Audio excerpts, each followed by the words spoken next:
चलिए now students, आगे देखते हैं हम लोग एनसीईआरटी एग्जाम्पलर में। अब देखो जरा ये वाला क्वेश्चन बच्चों देख लीजिए, 13th वाला, ठीक है ना। 13th वाला सब लोग आराम से इसको क्वेश्चन को आप पढ़िए, फिर मैं आपसे बात करता हूँ। 13th वाला पढ़िए फटाक से क्वेश्चन। अब क्वेश्चन देखिए जरा क्या कह रहा है। इस क्वेश्चन में आप ये समझो, कभी आपने मैग्नेटिक कंपास देखा है? बताइए। ये मैग्नेटिक कंपास का डायल होता है इस तरीके से, और इसमें एक इंडिकेटर लगा होता है। ये देखिए, ये मैग्नेटिक कंपास का डायल होता है इस तरीके से, इसमें एक इंडिकेटर लगा होता है। क्या आपने देखा है? ये ऐसे ऐसे इंडिकेटर ऐसे ऐसे घूमता है तो डायरेक्शन बताता है। क्या आपने देखा है? बताइए, बोलिए, आपने देखा है कि नहीं, पहले ये बताओ। ठीक। अब ये मैं आपको ऐसे दिखा रहा हूँ, तो ये हॉरिजॉन्टल होता है, ऐसे मैग्नेटिक कंपास को आप ऐसे यूज करते हो। टॉप से देखोगे तो ऐसा दिखाई पड़ेगा, और ये ऐसे ऐसे घूमता, मतलब ऊपर से आके देखो तो ये ऐसे, ये एक हॉरिजॉन्टल प्लेन है। हॉरिजॉन्टल प्लेन का मतलब फ्लोर के पैरेलल, फ्लोर के पैरेलल, तो ये ऐसे ऐसे घूमता है। बताइए, ये बात सबको पता है। ये इंडिकेटर ऐसे ऐसे घूमेगा। बोलो बोलो बोलो, अब ये बात आपको पता है कि नहीं, पहले बताओ मुझे जल्दी से। इतना अपना इतना फील आ गया। एक शब्द का यूज करेंगे, पाइवोटेड। ओके, एक शब्द का यहां पर यूज करूंगा मैं, पाइवोटेड। अब स्पेलिंग वगैरह आप देख लेना, लेकिन आप ये समझो जरा, मैग्नेटिक कंपास को कैसे बनाया जाता है बताओ, ये बताना जरा। ये इस प्लेन में ही, ये जो इसका इंडिकेटर है, ये इस प्लेन में ही तो इधर उधर जाएगा। बस जिस प्लेन में इसका डायल है, क्या इस प्लेन के नीचे चला जाएगा? क्योंकि यहां पे पाइवेटेड होता है इस तरीके से, ये वाले पॉइंट पे पाइवेटेड मतलब फिक्स रहता है, और ये ऐसे घूमेगा। बताओ, ठीक, क्या ये प्लेन को तोड़ के ऐसे नीचे चला जाएगा, या इस प्लेन को ऐसे तोड़ के नीचे कहीं से प्लेन के नीचे चला जाएगा? बताओ, बताओ जरा कैसा हो जाएगा, बताओ। नहीं। सुनो ध्यान से, अब ध्यान लगाइएगा जरा, ध्यान लगाने वाला सवाल है। एक बात बताओ भाई, अगर तुम आके ऊपर से इसको धक्का भी मारो, अगर तुम इसको फोर्स लगाओ ऐसे, तो नहीं जाएगा, क्योंकि नीचे वाला प्लेन ये पाइवेटेड है यार इस पॉइंट पे। भाई ऐसी मशीन तुमने बनाई हुई है, मतलब यहां पे एक मशीन बनाई हुई है, यहां पे इसको ऐसे फिक्स किया गया है, और ये एक फ्रिक्शनलेस पाइवेटेड सरफेस होगा इसके साथ, मतलब फ्रिक्शनलेस ये पाइवेटेड होगा, और ये ऐसे घूमेगा। मतलब इस पाइवेटेड यहां पे आपने इसको फिक्स कर दिया है, तो इस कारण ये ऐसे प्लेन के नीचे नहीं है, मतलब समझ रहे हो ना, ऐसे प्लेन पे आके टक्कर नहीं कर सकता ऐसे ऐसे, तो ये केवल ऐसे घूम सकता है। अब सुनो, अगर ये इसी प्लेन में ऐसे घूमना चाहिए, भाई कठिन क्वेश्चन है और समझाने में भी मेरी हालत खराब हो जाएगी, तो आप ध्यान लगाइएगा जरा, वरना तो आप नहीं समझ पाओगे। ठीक है, ये इसी प्लेन में ऐसे घूमेगा, तो इसको फोर्स कैसे लगाना चाहिए बताओ? अगर आपको इसको घुमाना है ऐसे, फोर्स कैसे लगाना चाहिए बताना जरा। क्या ऊपर से आके कोई फोर्स लगा दे इस पे, ऐसे इसको दबा दे कोई आके? बताओ। अब आप बस, मैं इसको इस तरीके से देखो, बताना जरा, क्या ऊपर से कोई फोर्स आके ऐसे लगा दे तो ये क्या डिफ्लेक्ट हो जाएगा, या ऐसे लगा दे तो डिफ्लेक्ट हो जाएगा? मतलब ऊपर से कोई इस पे ऐसे फोर्स लगा दे तो क्या डिफ्लेक्ट हो जाएगा? नहीं। लेकिन इसी प्लेन में अगर कोई ऐसे फोर्स लगा दे, इसको धक्का मारो आके पीछे से, यहां से ऐसे प्लेन के पैरेलल, हाँ सुनना ध्यान से, इस प्लेन, ये जो डायल का प्लेन है, इसके पैरेलल अगर फोर्स लगाओगे, ये ऐसे, हाँ हॉरिजॉन्टल अगर फोर्स लगाओगे, यानी कि प्लेन के पैरेलल, तब तो घूमेगा। बताओ, मन में आया कि नहीं आया? बताओ, इतना मन में आया कि नहीं आया? बताओ, आया? अब सुनो, आपको पता है current carrying conductor magnetic field बनाता है, और मैग्नेटिक फील्ड की डायरेक्शन जिधर होगी उधर ही फोर्स लगेगा। आप बस ऐसे समझो कि यहां पर आइए, आपको पता है कि अगर आपके पास कोई करंट कैरिंग कंडक्टर है, ये इस तरीके से, ठीक तो राइट हैंड थंब रूल से ये ऐसे करंट कैरिंग कंडक्टर है, तो थंब को करंट की डायरेक्शन रखोगे, तो ये 4 उंगलियां हैं, जो 4 उंगलियां आपकी ऐसे इन सर्कल करोगे, तो ऐसे करके कॉन्सेंट्रिक सर्कल बनेगा। बताओ जल्दी से बताओ। और उस कॉन्सेंट्रिक सर्कल के किसी पॉइंट पे अगर टेंजेंट ड्रॉ कर दें, सोचना पड़ेगा भाई, सोचो सोचो सोचो, ये करंट अगर इसमें इस तरीके से फ्लो कर रहा है ऐसे, तो आप थंब को कहां रखोगे? करंट में, तो ऐसे इन सर्कल करोगे तो ऐसे करके मैग्नेटिक फील्ड बनेगी। बताओ, बोलो। तो किसी पॉइंट पे अब आपको टेंजेंट ड्रॉ करना पड़ेगा। अगर आपको ये मैग्नेटिक फील्ड बनी है, मैं मना नहीं कर रहा हूं, ये मैग्नेटिक फील्ड बनी है, लेकिन मैग्नेटिक फील्ड ये बनी है ना यार, ये ऐसे ऊपर से देखोगे तो कैसी, मैं यहां बना दूं, समझ लेना, मेरी इसमें बहुत ज्यादा मेहनत लगने वाली है बताने के लिए। ये मैं आपको केवल एक ही मैग्नेटिक फील्ड दिखा रहा हूं अभी, ये इस तरीके से। क्या मैंने सही कर दिया? चेक कर लो, ये आपका क्या है, मैग्नेटिक फील्ड लाइन है ब्लू कलर से। बताओ, ठीक। अब सुनना, अब आप 3D में देखो ना यार, अगर मैं ये वाले पॉइंट पे आपको बोलूं कि ये वाले पॉइंट पे मैग्नेटिक फील्ड की डायरेक्शन क्या होगी, तो टेंजेंट नहीं ड्रॉ करोगे। 3D में आके सोचो, तो ये वाले पॉइंट पे ऐसे टेंजेंट जाएगा, इस पेन को देखो, इसको टच करके जाएगा, सर्कल को ऐसे दिखा। ये वाले पॉइंट पे मैग्नेटिक फील्ड ऐसे टेंजेंशियली, ये वाले पॉइंट पे मैग्नेटिक फील्ड ऐसे, इसको टच करके जाएगा। जो टेंजेंट होगा वो मैग्नेटिक फील्ड को, मैग्नेटिक फील्ड की डायरेक्शन को बताएगा। मतलब अगर आप किसी मैग्नेटिक फील्ड लाइन पे, ये मैग्नेटिक फील्ड लाइन है, अगर उसके किसी पॉइंट पे अगर आप टेंजेंट ड्रॉ कर दोगे तो मैग्नेटिक फील्ड की डायरेक्शन पता चलेगी। इस पॉइंट पे डायरेक्शन ऐसी ही है, मतलब टेंजेंट को मैं अलग कलर से बना दे रहा हूं, रुक जाओ। इस पॉइंट पे मैग्नेटिक फील्ड की डायरेक्शन ऐसी, इस पॉइंट पे निकालना होता तो ऐसी, इस पॉइंट पे निकालना होता तो टेंजेंट ऐसा, और इस पॉइंट पे निकालना होता तो टेंजेंट ऐसा, इस पॉइंट पे निकालना होता। तो हर एक पॉइंट पे मैग्नेटिक फील्ड की डायरेक्शन हम कैसे निकालते हैं बताइए, टेंजेंट ड्रॉ करके। तो टेंजेंट क्या बताता है, टेंजेंट जो कि इसको टच करके जाता है। 3D में आप सोच सकते हो, टेंजेंट जो कि इसको टच करके आता है, तो यही मैग्नेटिक फील्ड की डायरेक्शन को बताता है। और मैग्नेटिक फील्ड की डायरेक्शन जिधर होगी ना भाई, फोर्स उधर ही लगेगा। ये क्या कह रहे हो सर, सुनो भाई, आपने इतना पढ़ा है ना, ये बताओ कि ये करंट कैरिंग कंडक्टर है, तो यार ये एक मैग्नेट जैसा बिहेव नहीं कर रहा है, बताओ, क्योंकि अपने चारों तरफ मैग्नेटिक फील्ड बना दिया इसने, तो ये एक मैग्नेट जैसा बिहेव कर रहा है। तो अगर हम इसके पास कोई दूसरा मैग्नेट रखें इस तरीके से, अगर हम इसके पास एक मैग्नेटिक कंपास रखते थे तो डिफ्लेक्ट नहीं हो जाता था, बताओ। क्योंकि जो बाहर आपने मैग्नेटिक कंपास रखा हुआ है, ये आपने जो बाहर मैग्नेटिक कंपास रखा हुआ है, ठीक तो मैग्नेटिक कंपास भी तो एक छोटा सा बार मैग्नेट होता है, ये बात किसको नहीं पता बताओ।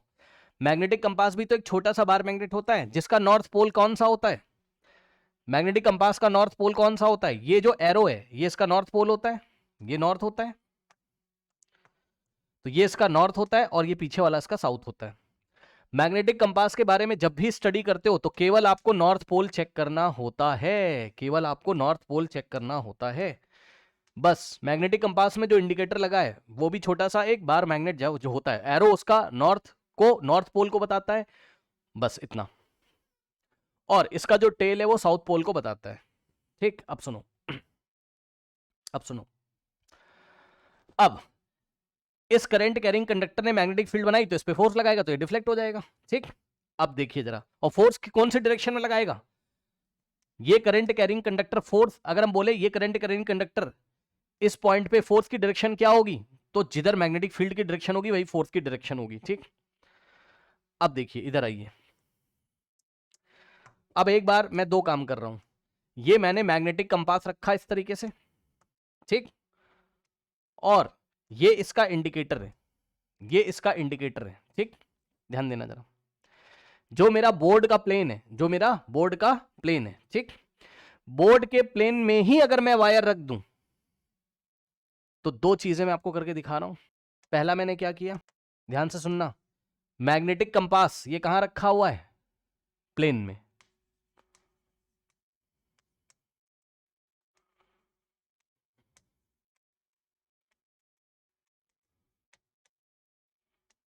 मैग्नेटिक कंपास प्लेन में रखा हुआ है, ठीक।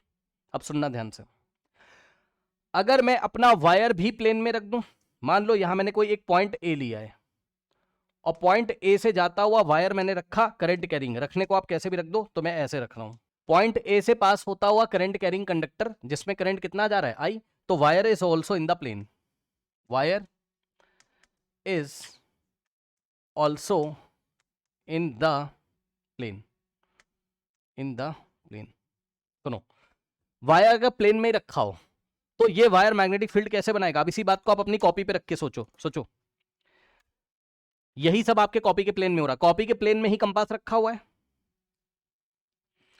तो मैग्नेटिक कंपास आपके कॉपी के प्लेन में रखा, वायर भी प्लेन में रखा है, ऐसा दिखाई पड़ेगा, जल्दी चेक कर लो, ऐसा दिखाई पड़ेगा, जिस प्लेन में मैग्नेटिक कंपास है उसी प्लेन में वायर रखा हुआ है, दिखाई पड़ेगा।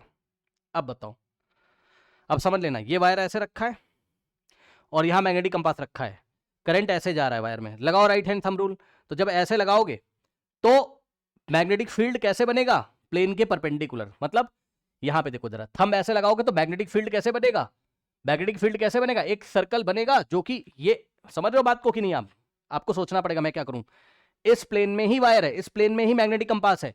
तो जब आप एक राइट हैंड थंब रूल लगाओगे तो करंट की डायरेक्शन में थंब और चारों उंगलियों को ऐसे करोगे तो ऐसा लगेगा जैसे चारों उंगलियां आपकी कॉपी को पेनिट्रेट करके नीचे निकल रही हैं और सर्कल ऐसे बनेगा। मतलब इसकी जो मैग्नेटिक फील्ड बनेगी वो कॉपी के परपेंडिकुलर होंगी। बताइए, सर्कुलर होंगी और कॉपी के परपेंडिकुलर होगा वो सर्कल। सोच सकते हो? बताओ, सोच सकते हो? अब सुनो, ये मैग्नेटिक कंपास रखा है, तो जब इस वायर का मैग्नेटिक फील्ड बनेगा ऐसे करके, तो कंपास की सुई जहां आ रही है, सुई तो इसी प्लेन में ना, तो सुई के ऊपर, सुई का मतलब ये इंडिकेटर, इंडिकेटर के ऊपर फोर्स कहां लगेगा? टेंजेंशियली। मतलब सोचो, ये मैग्नेटिक फील्ड उस कंपास की निडल को ऐसे दबाएंगी ना नीचे, तो क्या ये दबेगा? क्या ये डिफ्लेक्ट होगा? बताओ। और क्यों दबाएंगी? ऐसा क्यों कह रहे हो सर? ये देखो, ये आपका वायर है और वायर के चारों तरफ मैग्नेटिक फील्ड बन रही है, ठीक? तो एक मैग्नेटिक फील्ड मैं आपको दिखा रहा हूं, ये इस तरीके से, और आपके आपका जो मैग्नेट था, ये आपका मैग्नेट था, तो यहां रखा होगा, तो सोचो क्या हालत हो रही होगी। वायर ने जो मैग्नेटिक फील्ड बनाई है, वो मैग्नेटिक फील्ड, सुन लो, ये वायर की मैग्नेटिक फील्ड है और ये क्या है? ये कंपास का इंडिकेटर है। तो सोचो, जब मैग्नेटिक फील्ड ऐसे बन रही होंगी तो कंपास के इंडिकेटर पे फोर्स कैसे लगेगा? टेंजेंशियली। इस पे एक टेंजेंट ड्रॉ करो। टेंजेंट जब ड्रॉ करोगे तो वो टेंजेंट ये वाले पॉइंट पे, ये वाले पॉइंट पे टेंजेंट ड्रॉ करिए सर्कल का, तो वो टेंजेंट होगा ऐसे करके, क्योंकि ये मैग्नेटिक फील्ड ऐसे बन रही है। लेकिन इंडिकेटर जो है आपका, इंडिकेटर पे फोर्स वो किधर लगा रहा है? ऐसे नीचे, नीचे प्लेन के परपेंडिकुलर फोर्स लगा रहा है। अब बताओ, क्या ये इंडिकेटर हिलेगा? डिफ्लेक्ट होगा? बताओ। ये मैग्नेटिक फील्ड इसको ऐसे दबा रही, बताओ, क्या ये इंडिकेटर हिलेगा? डिफ्लेक्ट होगा? बताओ। नहीं होगा। आया? बस वो यही पूछ रहा है, क्या कि वायर अगर तुम कहां रख दो? कॉपी के प्लेन में रख दो, जिस प्लेन में ये डायल है, तो जब तुम मैग्नेटिक फील्ड इसकी बनाओगे तो वो इसको ऐसे पुश करेंगी, पुश करेगी, इसको पुश करेगी, फोर्स लगाएगी। मतलब मैग्नेटिक फील्ड जो बन रही होगी उसके टेंजेंशियली जब फोर्स आएगा तो फोर्स इसको दबाएगा नीचे ऐसे, और दबाएगा तो डायल जाएगा ही नहीं, क्योंकि डायल यहां पाइवेटेड है, रुका हुआ है। डायल कह रहा हूं, सॉरी, इंडिकेटर, ये जो सुई है, ये सुई नीचे नहीं दबेगी क्योंकि यहां पे पाइवेटेड है। फोर्स तो लग रहा है, फोर्स तो लग रहा है, लेकिन नीचे जाएगा नहीं नीचे, तो नो डिफ्लेक्शन, नो डिफ्लेक्शन। अब ऑपोजिट तरीके से सोचो, क्या कि ये प्लेन में पॉइंट ए है, अब पॉइंट ए से पास होता हुआ वायर रखूंगा, लेकिन वायर इस प्लेन के क्या होगा? परपेंडिकुलर, आपकी कॉपी के प्लेन के परपेंडिकुलर होगा। मतलब ये वायर ऐसे होगा, परपेंडिकुलर। तो अब बताओ, अगर ये वायर ऐसा है, मैं सर्कल करके डॉट लगा दे रहा हूं, तो समझ जाना, क्या wire is perpendicular the plane, ऐसे करके, ठीक? Wire is perpendicular to the plane. कौन सा प्लेन? जिस प्लेन में डायल रखा हुआ, आपका कॉपी का प्लेन। मतलब क्या कहानी चल रही है? कहानी ये चल रही है, ऐसे मैग्नेटिक कंपास का डायल रखा हुआ है इस तरीके से, ठीक? और इस बार वायर इसी के प्लेन में नहीं, इस बार वायर ऐसे इस प्लेन के परपेंडिकुलर। ये डायल है, डायल से यहां थोड़ी सी दूरी पे पॉइंट ए था, और पॉइंट ए से वायर पास कर रहा है ऐसे। अब ये वायर मैग्नेटिक फील्ड बनाएगा, ठीक? तो ये वायर जब मैग्नेटिक फील्ड बनाएगा तो ये इस तरीके से, अब जो मैग्नेटिक फील्ड आएगी, यहां पे देखिए, ये डायल पे इस तरीके से, ये ऐसे है ना, तो अब देखना जरा, सोचो, अब वायर ऐसे मैग्नेटिक फील्ड बनाएगा? बताओ। और वायर का ये मैग्नेटिक फील्ड है और ये कंपास का जो निडल है, मतलब कंपास का जो इंडिकेटर है, ये ऐसे होगा। तो जो मैग्नेटिक फील्ड यहां से पास हो रही होगी, आप समझ सकते हो? देखो, अब ये निडल अगर ऐसे होगा तो क्या इस पे फोर्स नहीं लगेगा? सोचो, क्योंकि इस पॉइंट पर आप टेंजेंट ड्रॉ करोगे ऐसे करके, तो इस पे कुछ ना कुछ फोर्स आएगा। इसको अब ऊपर से नहीं दबाया जा रहा है, इसी हॉरिजॉन्टल प्लेन में अगर इसको, भाई ये ऐसे अगर पाइवेटेड है, हल्का सा भी इसको फोर्स लगे, घूम जाएगा ये इसी प्लेन में, ठीक है? तो आई थिंक आपको समझ में आ रहा होगा मैं क्या बता रहा हूं, ठीक? आप देख सकते हो, ये देखिए, यहां राइट हैंड थंब रूल, तो इसकी मैग्नेटिक फील्ड लाइन ये इस तरीके से आएगी, येलो कलर की, कुछ इस तरीके से, ठीक? मैंने बस एक मैग्नेटिक फील्ड लाइन आपको दिखाई इस तरीके से। तो इसके किसी भी पॉइंट पे टेंजेंट ड्रॉ करोगे तो फोर्स की डायरेक्शन आ जाएगी, इस पॉइंट पे फोर्स की डायरेक्शन, तो इसको फोर्स मिलेगा। अब किधर मिलेगा, कैसे मिलेगा, वो सब बात की बात है, इसको फोर्स मिलेगा और ये डिफ्लेक्ट हो जाएगी इस बार, इट विल गेट डिफ्लेक्टेड। यहां पे भी फोर्स मिल रहा था, लेकिन उसको दबा रहा था पाइवेटेड की वजह से। वैस चीज क्यों कर रहे हो भाई, वैस चीज क्यों कर रहे हो? वैसे चीज की कोई बात ही नहीं है इसमें, समझे। अब सुना सवाल क्या था। सवाल ये था आपका एनसीईआरटी एग्जाम्पलर में, इधर आइए, और अब आप आंसर इसका ध्यान कर लो। तो बहुत मेहनत लगी इसको बताने में। अब आप सोचिए, उसने आपसे ये बोला था कि पॉइंट ए पे वायर को हम किस तरीके से रखें कि ये डिफ्लेक्शन इसमें नहीं होना चाहिए, तो there is no change in the deflection of the compass. तो वायर को कैसे करोगे, इसी प्लेन में रख दोगे जिस प्लेन में डायल रखा हुआ है, ठीक। तो इसका आंसर क्या आएगा, no change in the deflection के लिए in the same plane, in the same plane, wire should be in the same plane in which the magnetic compass has been place, okay. और यहां पर under what condition is the deflection maximum and why, कौन सी condition में deflection maximum है, जब wire को हम क्या करेंगे, परपेंडिकुलर द प्लेन रखेंगे। जब हम पॉइंट ए पे रखेंगे लेकिन ऐसे परपेंडिकुलर द प्लेन रखेंगे, तब ये इस पे ऐसे फोर्स लगाएगा। देखो इसकी ऐसे करके मैग्नेटिक फील्ड लाइन आएगी, तो इस पॉइंट पे ऐसे ये फोर्स की डायरेक्शन आ जाएगी, या मैग्नेटिक फील्ड की डायरेक्शन, और मैग्नेटिक फील्ड इस पे क्या लगाएगा, फोर्स, तो ये घूम जाएगा, ठीक। तो मैक्सिमम डिफ्लेक्शन ये वाले केस में होगा जब आप वायर को पॉइंट ए पे परपेंडिकुलर रखोगे, प्लेन के परपेंडिकुलर, ओके। तो ये चीज है, जिस दिन ये क्वेश्चन आया उस दिन आप परेशान हो जाओगे, इसलिए मैंने आपको बहुत मेहनत लगा के बताया। सर जब सेम प्लेन में रखा है तो अगर टेंजेंशियली फोर्स अपवर्ड हो तो भी नहीं डिफ्लेक्शन होगा। टेंजेंशियली फोर्स अपवर्ड कहाँ से हो जाएगा भाई, बताइए जरा, क्यों हो जाएगा, जब आपने उसी प्लेन में रखा था वायर को, तो टेंजेंशियली अपवर्ड, हाँ हाँ ठीक ठीक समझ गया मैं, वो फिर करंट की डायरेक्शन आप चेंज करोगे, हाँ टेंजेंशियली अपवर्ड हो तब भी तो नहीं होगा भाई, वो टिका हुआ है ना, यहाँ पे कस दिया उसको, पेच लगा के ऐसे कस दिया है, पाइवेटेड है ना, तो ऊपर भी नहीं जा सकता है, नीचे भी नहीं जा सकता, नीचे भी नहीं जा सकता, ऊपर भी नहीं जा सकता, समझे। पेच लगा के कस दिया है ना भाई, यहाँ पे पाइवेटेड कर दिया, यही तो पढ़ा रहा हूँ। तो ऊपर भी नहीं जाएगा, नीचे भी नहीं जाएगा। अब आप इसका आंसर देखिए, कुछ लोग बेचारे अलग ही धुन में, सुनने को ही नहीं तैयार है कि सुनने को ही नहीं तैयार है कि ये क्या समझा रहा हूं मैं, अलग ही धुन में क्लॉक पे क्लॉक फेस रूल ही लगा ले रहे बेचारे कुछ लोग, अलग ही धुन में भाई। क्या बता दिया मैंने, कुछ बात मतलब जो मैंने पढ़ा है मैं वही पढ़ूंगा, चाहे तुम कुछ भी बता लो पढ़ो भाई, इसको पढ़ो बहरहाल तुम लोग, तभी तो 11th क्लास में हालत खराब होती है, फिर परेशान हो जाएगा। सही आंसर लिखा है, बताइए कर लोगे, 3 मार्कर क्वेश्चन आएगा अगर आएगा तो, है ना। दूसरी बात, आज की क्लास में आप मुझे ये बताना जरा कि ये वाला सवाल क्या मैंने आपको करा दिया था, जल्दी बताना जरा, ये वाला है 13.7 वाला आपकी क्लास में, बताना। नहीं कराया ना ये भी, नहीं कराया ना ये भी, नहीं कराया, ठीक है नहीं कराया, बहुत बढ़िया। सुनो अब देखो जरा, इस सवाल को करने के लिए बहुत सीधी साफ बात आपको पता होनी चाहिए, क्या, देखो बहुत आराम से यार, कोई दिक्कत नहीं। अगर आपके पास एक करंट कैरिंग कंडक्टर है इस तरीके से, ठीक, इसमें करंट अगर आई जा रहा है, ठीक, तो आप लोगों ने पढ़ा है, बहुत आसान है, क्या कि इसमें ये अपने चारों तरफ मैग्नेटिक फील्ड बनाएगा, ठीक। तो आपको पता है कि जो मैग्नेटिक फील्ड बनाएगा बी इज प्रोपोर्शनेट टू आई, किसको नहीं पता है, बी का मतलब क्या है, strength of magnetic field. Magnetic field की जो स्ट्रेंथ होती है वो क्या होती है, करंट के प्रोपोर्शनेट, सबको पता है। उसके बाद आपको पढ़ाया गया था कि B is inversely proportional to R, मतलब सर आर क्या होता है, R is the distance from the wire, R is the distance from the wire, R is distance from the wire, ठीक। मतलब अगर अब वायर से डिस्टेंस क्या होती है, तो ये देखो, ये वायर से डिस्टेंस ऐसी होती है, कुछ बच्चों को नहीं पता है तो वो देख लें बेचारे, देखो इधर, जिनको नहीं पता वो लोग देख लो भाई, एक बार क्या ही चला जाएगा, है ना।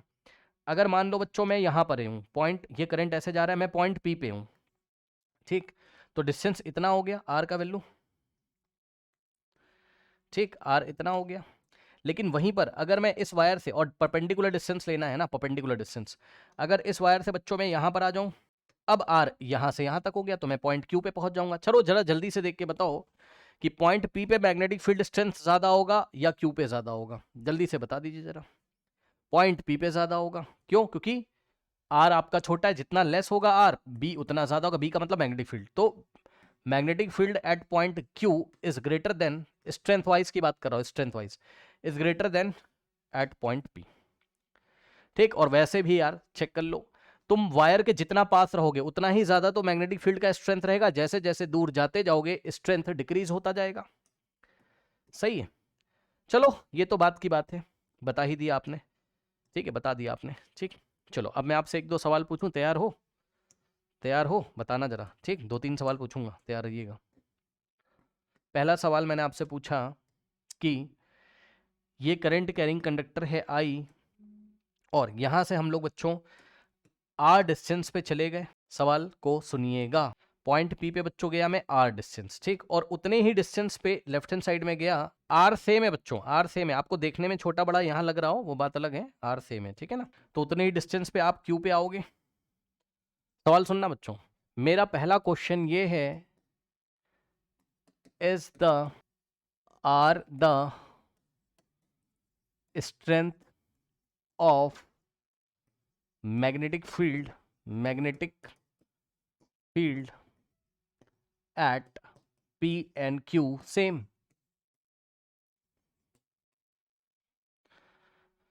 सेम, यस सर, बिल्कुल सही बात है, आंसर इसका सेम। P और Q पे मैग्नेटिक फील्ड स्ट्रेंथ क्या है आपकी? सेम है, ठीक, बिल्कुल सही बात है। यानी कि magnetic strength at P is equals to magnetic strength at Q, लेकिन मैंने यहाँ वेक्टर लगा दो, वेक्टर होता है ना मैग्नेटिक फील्ड, तो मॉड लगा दो। मॉड का मतलब मैग्नीट्यूड। भैया ध्यान से पढ़िएगा, उसने आपसे क्या पूछा था कि स्ट्रेंथ ऑफ मैग्नेटिक फील्ड, है ना, तो बस आपको मैग्नीट्यूड की बात करनी थी। तो यार चेक कर लो, करंट दोनों के लिए सेम है, पॉइंट पी के लिए भी करंट क्या है? सेम। हमने क्या पढ़ा था? B is proportionate to I और B is inversely proportional to R. तो यार पॉइंट पी के लिए भी आई करंट है, पॉइंट क्यू के लिए भी आई करंट है, तो करंट की तो बात करोगे नहीं आप केवल आर की बात करोगे। चेक कर लो, तो पी के लिए भी आर उतना ही है और क्यू के लिए भी आर उतना ही है, तो आर भी सेम है, तो बी दोनों का सेम होगा, मैग्नीट्यूड वाइज सेम होगा। Question number 2, are the direction same? बोलो, क्या डायरेक्शन सेम है? बोलो, क्या डायरेक्शन सेम है? बोलो, निकालना आता है? बताइए, निकाल लो यार। राइट हैंड लगाओगे तो यहां पर ये देखो सिखाया है, right hand thumb rule. Thumb current की डायरेक्शन में ऐसे करोगे तो पी पे अंदर जा रहा है, प्लेन के अंदर, तो क्रॉस लगा देंगे इनटू द प्लेन। तो पी पे क्या है? इनटू द प्लेन बोलो या इनटू द पेज बोलो, बात सेम है। और क्यू पे हाथ लगाओ, राइट हैंड थंब रूल ऐसे करोगे तो बोर्ड्स को पेनिट्रेट करते हुए फिंगर्स पीछे से निकलेगी, अब क्यू से बाहर निकलती हुई नजर आएंगी, ठीक। तो क्यू पे डॉट, यानी कि पॉइंट क्यू पे आउट ऑफ द प्लेन बोलो, और चाहे आप लोग क्या बोलो, आउट ऑफ द पेज बोल दो।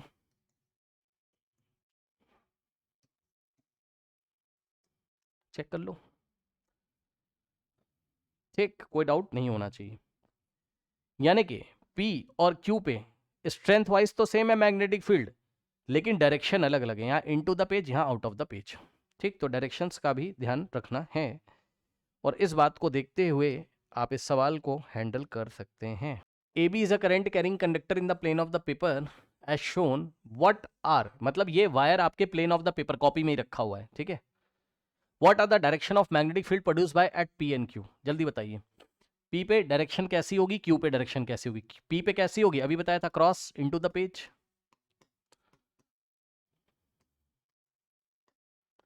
ठीक है, परपेंडिकुलरली इनटू द पेज, और पॉइंट क्यू पे outside, perpendicularly to the page, out of the page, perpendicularly out of the page, ठीक। उसके बाद गिवन है R1 is greater then R2, और देखने में भी लग रहा है R1 is greater then R2, तो बताइए, आप शब्दों पे ध्यान देना, उसने मैग्नेटिक फील्ड नहीं पूछा है, उसने स्ट्रेंथ ऑफ मैग्नेटिक फील्ड पूछा है। बताइए स्ट्रेंथ ऑफ मैग्नेटिक फील्ड कहां पे ज्यादा होगा? स्ट्रेंथ ऑफ मैग्नेटिक फील्ड कौन से पॉइंट पे ज्यादा होगा? वहां ज्यादा होगा जहां का R लेस होगा। R2 is less than R1, तो जहां का R छोटा है, कहां का R छोटा है? Q का, तो magnetic field eight Q will be greater than magnetic field strength at P। उसने क्या पूछा था? लार्जर कहां पर है, तो लार्जर का मतलब ग्रेटर है ना, तो एट Q। कोई डाउट है? तो इसका आंसर जब आप एग्जाम में करोगे, ठीक है, इसका आंसर जब आप एग्जाम में करोगे तो आप एक बात बहुत इंपॉर्टेंट लिखोगे, क्या? Strength of magnetic field produce by a current carrying conductor is inversely proportional to the distance from the wire. जरा आप इसका आंसर पढ़िए, फिर मैं आपसे एक सवाल करता हूँ। फिर से वही अपने पुराने सवाल, और एक सवाल मैं फिर से ले आता हूँ आपके सामने। इसमें करंट आई है, इसमें दोनों में करंट स्टडी है, और स्टडी मतलब कांस्टेंट है और सेम है, ठीक। और पॉइंट, यहाँ एक पॉइंट पी दिया है, पी मिडवे है, मिडवे मतलब इन दोनों के मिड में। तो बताइए पी पे नेट मैग्नेटिक फील्ड कितना होगा। 2 पैरेलल वायर है, उसके मिडवे में पॉइंट पी है, मैग्नेटिक फील्ड कितना होगा, 0। बिल्कुल सही बात है, क्यों। ये देखिए, यहां से यहां तक जितना डिस्टेंस है r, उतना ही यहां से यहां तक है। तो हम क्या करेंगे, पहले नीचे वाला वायर छुपा लेंगे, ऊपर वाले की वजह से चेक करेंगे। तो ऊपर वाले का चेक करो, तो ये करंट ऐसे जा रहा है, तो ऐसे फिंगर निकल के आएंगी और पी पे अंदर जाएंगी। क्या मैं सही हूं, चेक कर लो ना, पी पे अंदर जा रही हैं। तो ये है ना, ऊपर वाले वायर की वजह से डॉट, सॉरी डॉट कह रहा हूं, क्रॉस, यानी कि इनटू द पेज। और नीचे वाले वायर की वजह से ये चारों फिंगर्स ऐसे बाहर निकल के आएंगी, यानी कि नीचे वाले की वजह से डॉट बाहर। तो अगर 4 टेस्ला अंदर है तो 4 टेस्ला बाहर, क्यों, क्योंकि यहां से भी आर और यहां से भी आर और करंट भी सेम है। तो नेट मैग्नेटिक फील्ड कितना आएगा पी पे, 0, ठीक।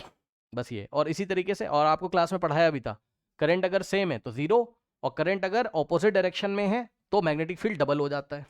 ये पॉइंट पी है, ठीक। इसमें करंट आई और इसमें करंट आई, ठीक है ना। अब यहां से आर डिस्टेंस और यहां से भी आर डिस्टेंस। अब मान लो एक वायर ने कितनी बनाई, magnetic field strength due to one wire, magnetic field, ये गिवन है, गिवन है आपको, ठीक। Magnetic field strength due to one wire is 4 tesla. T का मतलब टेस्ला, टेस्ला क्या है, मैग्नेटिक फील्ड स्ट्रेंथ की यूनिट है, ठीक है। देन फाइंड, हाँ, then find magnetic field strength at point P. कितना हो जाएगा, डबल हो जाएगा। 4 का डबल कितना आएगा, 8 टेस्ला। कैसे, ऊपर वाला वायर भी किधर बनाएगा इस बार, अंदर। तो ऊपर वाले वायर की वजह से क्रॉस, यानी कि इनटू द पेज, और नीचे वाला वायर ऐसे रखा है, तो थंब इधर ले जाओगे और ऐसे करोगे तो ये चारों उंगलियां ऐसे प्लेन के अंदर आ रही। तो नीचे वाले वायर की वजह से भी इनटू द पेज, तो दोनों ऐड अप हो जाएंगे, दोनों ऐड हो जाएंगे, ठीक। तो हमारा आंसर कैसा आएगा, 8 टेस्ला, 4 + 4, एक वायर की वजह से 4, दो की वजह से 4 + 4, क्योंकि दोनों सेम डायरेक्शन में, तो ऐड हो जाएंगे 4 + 4, 8 टेस्ला, और final direction into the page, into the page. और अगर डायग्राम ऐसा आ जाए, अब इस वायर की वजह से बाहर निकलता हुआ, यहां मिडवे पे पॉइंट पी है, तो ऊपर वाले वायर की वजह से भी बाहर निकलता हुआ चेक कर लेना, ये करंट ऐसे जा रहा है। तो ऊपर वाले वायर की वजह से भी आउटसाइड, और नीचे वाले वायर की वजह से भी आउटसाइड। मान लो क्वेश्चन सेम है, तो इस बार आंसर क्या आएगा, 8 Tesla out of the page.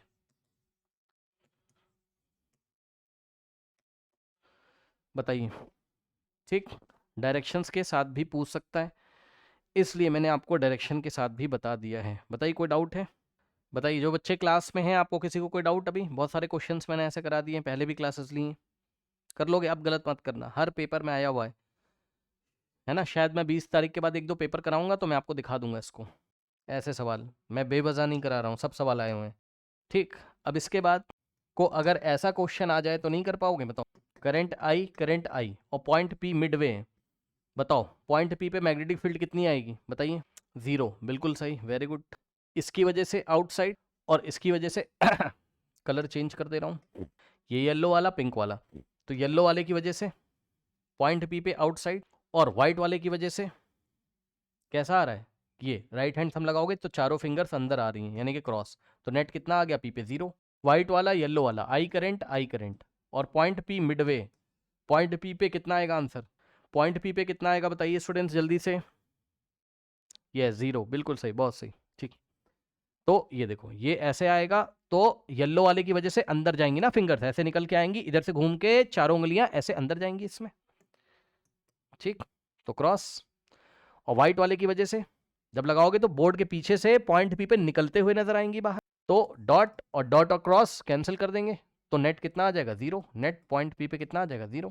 और इसी तरीके से इसमें करंट आई है, इसमें करंट आई है और पॉइंट पी मिडवे है, एक वायर ने, ठीक है, मैग्नेटिक फील्ड, बी का मतलब magnetic field due to one wire, due to one wire, एक वायर के कारण कितना दिया हुआ है एक्स टेस्ला, एक्स टेस्ला। तो बताओ दोनों के कारण पॉइंट पी पे कितना आएगा 2x टेस्ला। डायरेक्शन बताइए, आउट ऑफ द पेज की into the page, out of the page की इनटू द पेज, दोनों वायर पेज में रखे हुए, आउट ऑफ द पेज या इनटू द पेज, बताइए जल्दी से। यस, चेक करिए, ये ऐसे राइट हैंड इस पे लगाओगे तो ये देखिए 4 उंगलियां अंदर जा रही हैं, तो व्हाइट वाले की वजह से क्रॉस, क्रॉस का मतलब इनटू द पेज, और येलो वाले की वजह से ये ऐसे निकल के आएगा और ये अंदर फिर से अंदर जा रही है येलो वाले की वजह से भी, ठीक। तो डबल हो गया और into the page, direction into the page, और स्ट्रेंथ आएगी 2x टेस्ला, या 2x यूनिट्स भी आप लिख सकते हो, ठीक। मेरे ख्याल से अब आप ऐसा क्वेश्चन गलत नहीं करोगे। और क्वेश्चन बताता हूँ इसी में, अब तो यार बता दोगे फटाफट, है ना, ठीक। इनटू द पेज बिल्कुल सही बता रहे हो, ठीक। क्वेश्चन बताना, अब मैं बना रहा हूँ। प्रोटॉन, प्रोटॉन, ये प्रोटॉन की स्ट्रीम जा रही और ये भी प्रोटॉन की स्ट्रीम जा रही है। अच्छा सुनो, प्रोटॉन भी पॉजिटिव होता है, और अपनी कॉपी में नोट कर ले, कहीं पॉजिट्रॉन अगर एग्जाम में बोलेगा, पॉजिट्रॉन भी पॉजिटिव पार्टिकल होता है, याद रखिएगा, ठीक है। पॉजिट्रॉन भी क्या होता है, पॉजिटिवली चार्ज पार्टिकल, नाम से ही पता चल रहा है। ये हम लोग क्लास 12th में पढ़ेंगे, लेकिन अभी के लिए आप याद कर लीजिए क्या, कि ये भी पॉजिटिवली चार्ज पार्टिकल होता है। एक एग्जाम में पॉजिट्रॉन के नाम से पूछा था, चाहे प्रोटॉन जा रहा हो, चाहे आपका पॉजिट्रॉन जा रहा हो, चाहे आपका हीलियम पार्टिकल जा रहा हो, हीलियम का मतलब है हीलियम आयन, He2+ आयन जा रहे हो, चाहे अल्फा पार्टिकल, क्योंकि अल्फा पार्टिकल ही क्या होता है आपका हीलियम पार्टिकल, ठीक। अल्फा पार्टिकल ही क्या होता है हीलियम पार्टिकल, चाहे कुछ भी जा रहा हो, तो जिधर पॉजिटिव पार्टिकल जाते हैं उधर ही तो करंट जाता है। अब बताओ आंसर क्या आएगा। प्रोटॉन की स्ट्रीम, इस प्रोटॉन की स्ट्रीम इधर और इधर, मतलब सेम टाइप की स्ट्रीम्स जा रही हैं, पॉइंट पी पे आंसर कितना आएगा 0 टेस्ला या 0 यूनिट, बिल्कुल सही है। क्यों, इसकी वजह, इस स्ट्रीम की वजह से आउट ऑफ द पेज, और इसकी वजह से इनटू द पेज, तो कैंसिल हो जाएगा, नेट 0 आ जाएगा।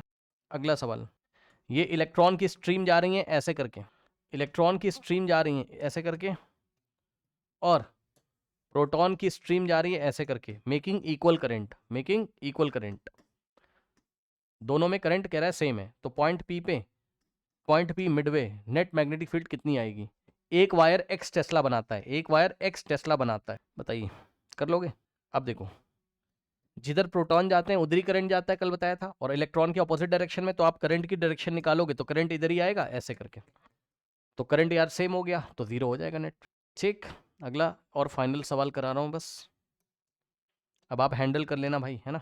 इलेक्ट्रॉन ऐसे जा रहे हैं ऐसे, और प्रोटॉन भी ऐसे ही जा रहे हैं, और दोनों सेम करंट बना रहे, पॉइंट पी मिडवे है, और मैग्नेटिक फील्ड कितना आएगा, एक वायर ने एक्स टेस्ला बनाया हो 2x, कैसे, इधर प्रोटॉन है तो करंट भी इधर ही होगा, करंट भी इधर ही होगा इसका, और इसका करंट ऑपोजिट डायरेक्शन में होगा, तो इसका इधर और इसका इधर ऑपोजिट डायरेक्शन में एड अप हो जाते हैं। अब बताओ, तो 2x आएगा आंसर, 2x टेस्ला, लेकिन नेट डायरेक्शन बताइए, आउट ऑफ द पेज या इनटू द पेज, इनटू, कैसे चेक कर लो, इसकी वजह से चारों उंगलियां ऐसे घूम के आएंगी, तो पी पे अंदर जा रही होंगी, बिल्कुल सही, और इसकी वजह से भी अंदर जा रही होंगी, चेक कर लो, तो आंसर आएगा इनटू द पेज, बिल्कुल सही बात है, हो गया, ठीक है। श्याम अहमद रिकॉर्डेड नहीं है, परेशान ना हो। विनायक सिंह रिकॉर्डेड नहीं है, परेशान ना हो, रिकॉर्डेड नहीं है, ठीक है, रिकॉर्डेड नहीं। नाउ देखिए जरा ध्यान से अंकित जी लाइव लगा देते हैं, बच्चे बोलते हैं कि रिकॉर्डेड है चलो इधर देखो जरा, आ जाओ तुम, अपना सवाल देखो यार। तो अब तुम लोग बना लोगे ना, तुम लोग बना लोगे ना, तुम लोग बना लोगे ना, ठीक, बन जाएगा सारे सवाल तुमसे, ठीक। कल हमने ये सवाल तो कर लिया था, ये भी हो गया, ये भी हो गया, है ना। 13 हो गया, 14 हो गया, 15 आज मैंने करा दिया। क्वेश्चन नंबर 16 जरा बताइए जल्दी से, ठीक है क्वेश्चन नंबर 16 बताओ जल्दी से 16 बताओ भाई। यस, डिफ्लेक्शन विल इंक्रीज, क्यों, क्योंकि magnetic compass show deflection when place near a current, है ना। आप क्या कर रहे हो बताओ, करंट को इंक्रीज करोगे तो डिफ्लेक्शन इंक्रीज होगा, क्योंकि करंट को इंक्रीज करोगे तो मैग्नेटिक फील्ड स्ट्रेंथ बढ़ेगा, तो मैग्नेटिक फील्ड क्या लगाएगा, फोर्स लगाएगा, फोर्स भी इंक्रीज होगा, ठीक। बस सबसे इंपॉर्टेंट बात है इस आंसर में ये लिखना कि we know that magnetic field strength is directly, magnetic field due to सबसे इंपॉर्टेंट ये बात है कि magnetic field is directly proportional to current, ये बात लिखनी है। Magnetic field strength created by straight current carrying conductor is directly proportional to I current, बिल्कुल सही बात है। पढ़ लो। अचानक से फीवर आ गया है ऐसा लग रहा है, तो अभी अभी हुआ है ऐसा, इसलिए ऐसा अजीब सा लगने लगा मुझे। चलो देखो जरा, ये आप पढ़ो जल्दी से। 16th हो जाएगा, ठीक रहा। चलो 17 भाई मैंने कल करा दिया था, 18 भी मैंने करा दिया था, 19 आइए क्वेश्चन पढ़ते हैं हम लोग। ठीक, रुक जाओ इसको बाद में करेंगे। 19 मीना वाला छोड़ दो, है ना, कुछ बात करेंगे ना इस पर। बच्चों देखिए 20 वाला जो सवाल है आपका, ये आपका सोलेनॉइड। ठीक, मान लो इधर से देखने पे करंट आपको क्लॉकवाइज दिखाई पड़ रहा है, तो ये नॉर्थ बना और ये साउथ बना। ठीक, तो नॉर्थ से मैग्नेटिक फील्ड लाइन निकलेंगी, साउथ में जाएंगी इस तरीके से, और इनसाइड द मैग्नेट सेम रहेगा, ये देखिए इस तरीके से। जिधर से क्लॉकवाइज दिखेगा करंट वो हमारा साउथ बनेगा ना। यस, मैंने शायद नॉर्थ बोल दिया था गलती से। मान लो ये कॉपर की वायर इस तरीके से लगी, मान लो इधर से मैंने देखा तो करंट मुझे कैसा दिखाई पड़ रहा है, anti clockwise, anti clockwise, anti clockwise, anti तो नॉर्थ बनेगा, याद है। जिधर से मुझे एंटी क्लॉकवाइज दिखाई पड़ेगा वो नॉर्थ बनेगा, करंट एंटी क्लॉकवाइज, और जिधर से मुझे क्लॉकवाइज दिखाई पड़ेगा करंट तो वो बनेगा मेरा साउथ। ठीक, बस मैं इतना तुमसे कह रहा हूं कि सोलेनॉइड के अंदर इनसाइड, ये देखिए सोलेनॉइड के इनसाइड जो मैग्नेटिक फील्ड होती है, ठीक, सोलेनॉइड के इनसाइड जो मैग्नेटिक फील्ड होती है वो हर एक पॉइंट पे सेम होती है। बताओ, हर एक पॉइंट पे सेम होती है, मानते हो कि नहीं, जल्दी से बताओ, बोलो बोलो बोलो। ठीक है, क्यों हर एक पॉइंट पे, हर एक पॉइंट पे सेम क्यों होती है बताइए। क्योंकि हर एक पॉइंट पे आप जाके मतलब उसके अंदर देखोगे तो कैसी होती है, पैरेलल एंड इक्विडिस्टेंट, है ना। ये क्या है, parallel and equidistance.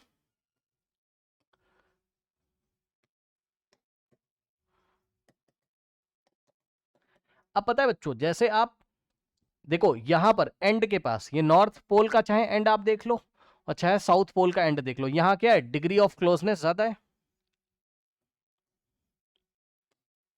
Degree of